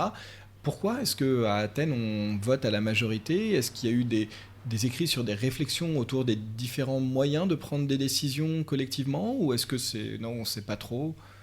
Non, mais il y a cette idée depuis Clisthène, il y a quand même cette importance du numérique, du chiffre, et donc ça a été jugé comme étant un critère, j'allais dire objectivement, un des critères possibles pour arrêter la décision. Il fallait en trouver un, et donc c'est celui-là qui a été choisi. Peut-être parce qu'à 50 000, le consensus, le temps d'être tous d'accord et de vérifier qu'il n'y a personne qui est en désaccord, c'est compliqué en fait. C'est aussi une question d'échelle pour le consensus et à mobiliser. Même à 6 000, c'est compliqué. Ouais. C'est ça devient compliqué. Et en même temps, il y a dans le consensus, ce qui est bien, c'est que ça oblige à discuter. Donc c'est aussi un peu la palabre, et on attend, ça prend beaucoup de temps. Il y a quand même ce vrai temps des discussions, mais c'est vrai qu'à Athènes, ça reste sur un mode binaire un peu. Et ça, c'est quelque chose qui a été justement montré par Nicole Laureau et d'autres. C'est que ça fait qu'il y a toujours en permanence cette menace de la dissension. Le dissensus est très présent aussi dans la démocratie athénienne, sous une forme assez binaire d'affrontement entre un camp et l'autre. Il y a la majorité et la minorité. La minorité qui va subir la décision de la majorité. Et donc, c'est comment on fait avec ça. Donc, les Athéniens en ont conscience, mais ils gardent ce système comme étant un système qu'ils vont appliquer d'ailleurs pour d'autres choses, pour quand on décide le vainqueur, je ne sais pas, aux compétitions de théâtre ou autre, ce critère numérique de majorité, principe de majorité. Quand on parle de la pratique de la démocratie aujourd'hui, il y a une institution dont on n'a pas parlé, et pour cause, parce que je ne sais pas si elle existait à l'époque, c'est les médias. Ouais. Et la puissance qu'ont les médias, qui est extrêmement critiquée aujourd'hui, quand on voit qu'effectivement 9 milliardaires possèdent quasiment l'ensemble des médias français. Beaucoup de choses qui sont dites sur le pouvoir d'influence d'un Vincent Bolloré, notamment aujourd'hui. Moi, j'avais une question. À Athènes, comment est-ce que en fait, l'information circule par quels moyens, quel biais ? Est-ce qu'on retrouve aussi des mécanismes d'influence, de contrôle ? Encore une fois, finalement, ceux qui sont à l'écart, un peu à 50-60 km, comment est-ce qu'ils sont mis au courant ? Bon, finalement, s'ils n'ont pas de poids dans la prise de décision, peut-être qu'on s'en moque un peu, ou pas, parce que finalement, ils ont quand même un poids, on dit, de la communauté qui rentre dans le conflit ou la confrontation. Comment ça se passe, ça ? C'est une excellente question. Il y a d'ailleurs, c'est tellement une excellente question qu'il y a des travaux de thèse qui ont été faits sur ça. Il y a eu une thèse sur la circulation de l'information telle qu'on la voit à l'œuvre dans l'œuvre de Xénophon, donc plutôt dans un contexte militaire. Donc c'était un travail de Marie Durnerin. Il y a une thèse sur la rumeur de Francis Laran, qui est devenu un livre qui montre l'importance justement de la rumeur. Et ce que je disais sur le fait qu'on existe dans le regard des autres, qui est extrêmement important, c'est déjà quelque chose que disait Jean-Pierre Vernant. L'individu, en fait, se conçoit pas de manière autonome et isolée, mais on n'est que ce que le regard de l'autre vous renvoie, en fait. Et donc, il y a beaucoup ces phénomènes de rumeurs, de propagation de nouvelles par le biais de personnes dont il est difficile parfois de vérifier l'authenticité de l'information. Donc, il y a aussi des procédures de vérification. Donc, on va avoir des messagers officiels, des héros qui vont avoir des signes de reconnaissance et donc qui vont être pour notamment la circulation de l'information entre cités, qui va être très important. Mais à l'intérieur même d'une cité, c'est quelque chose qui est effectivement extrêmement complexe, avec donc cette importance de la rumeur qui peut parfois faire basculer l'opinion publique, ou qui a effectivement un poids en fait dans l'opinion publique. Donc les personnes les plus en vue comme Périclès et d'autres, sont très soucieux de leur image de marque, ou en tout cas, ils vont soigner leur image. Et donc, certains vont avoir des gestes de libéralité très forts. Je ne sais pas, Simon, un aristocrate, il plante des platanes sur l'agora pour ombrager l'agora. Le platane, c'est un arbre qui vient plutôt d'Asie, qui produit une ombre qui est très, très appréciée en Grèce. C'est un bel arbre. Et donc, il fait ça et il va aussi aménager un gymnase, un sanctuaire dédié à un héros qui va servir aussi d'entraînement sportif, etc., pour le rendre plus agréable. Et tout ça, en fait, va faire qu'il il va être apprécié de l'opinion publique. Donc, on a un souci de la plupart des citoyens d'avoir un mode de vie qui va être jugé comme exemplaire. Mais on voit à quel point il y a des limites quand même à cette circulation de l'information et cette bonne connaissance des choses. Dans ce que je disais tout à l'heure sur les innombrables procès qu'on a, notamment au IVe siècle, de succession, où on ne sait pas si les gens sont vraiment citoyens ou pas, ou s'ils ont usurpé la citoyenneté. Si en fait ce sont des bâtards, si un des deux parents ne l'était pas, si un des deux parents avait été esclave avant mais arrivé d'une autre cité, etc. Et donc on voit cette difficulté en fait à contrôler l'information. Donc on recourt beaucoup à des témoins et à des serments. Et donc là, on engage les dieux. C'est-à-dire qu'il faut croire, parce qu'on fait un grand serment qui joue un rôle important. C'est vrai qu'on n'a pas trop parlé des dieux là, mais en fait, ils sont présents tout le temps, à toutes les étapes. Il y a plein de rituels au moment des prises de décision, etc. Les magistrats prêtent serment. Et donc les dieux sont les Zeus en particulier, les garants du respect de la loi. Merci beaucoup, Adeline Grand-Clément. Avec plaisir. Et puis je te dis à très bientôt. Oui, à très bientôt. Merci pour ton podcast et tes questions.